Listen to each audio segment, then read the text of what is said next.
पण राजकारणाची सुरुवात म्हणजे जो जो असा जो पॉइंट असतो ना की तिथं तुम्हाला कोणीतरी ब्रेक देण्याची आवश्यकता असते, तर तो ब्रेक कसा मिळाला?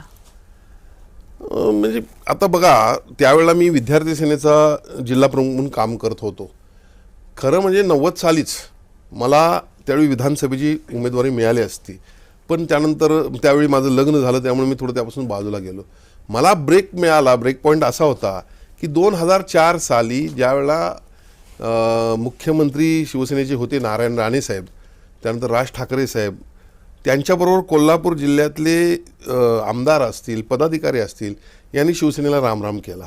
आणि मग खऱ्या अर्थानं मी विद्यार्थी सेनेचं काम करत असल्यामुळं मला मातोश्रीवरून बोलवणं आलं आणि त्यानंतर मी खऱ्या अर्थानं ॲक्टिव्ह पॉलिटिक्समध्ये पुन्हा आलो.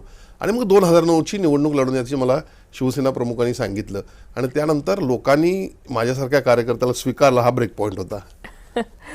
बरं, स्थानिक पातळीवर शिवसेना संघटन वाढवण्याचं मोलाचं काम त्या काळात आपल्याकडून झालेलं आहे.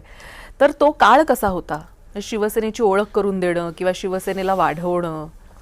नाही, निश्चितपणे बघा, पूर्वीच्या काळी शिवसेना वाढवणं म्हणजे फार कठीण काम होतं, कारण त्यावेळेचं सरकार होतं. आता आज आमच्या सरकारला कोणी काही म्हणून दे, पण त्यावेळच्या सरकारनं आमच्यावर प्रचंड अन्याय केलेले आहेत. म्हणजे आपल्याला सांगू इच्छितो की ग्रामीण भागामध्ये तर आम्ही शाखेचं उद्घाटन करायला गेलो, शाखेचं उद्घाटन करून भाषणं करून गाडीत बसून 2 किलोमीटर गेलो की आमचे बोर्ड काढून नदीत फेकले जाणार. एवढ्या पद्धतीनं आमच्यावर अन्याय केला जाणार. त्यावेळेला शिवसेना वाढवणं फार कठीण होतं. सातत्यानं पोलिसांकरवी आमच्यावर अत्याचार व्हायचे. पण हळूहळू शिवसेना प्रमुखांचे विचार हे लोकांनी जोपासले, पटत गेले. 92 साली या ठिकाणी मुंबईमध्ये दंगल झाली, महाराष्ट्रात दंगल झाली.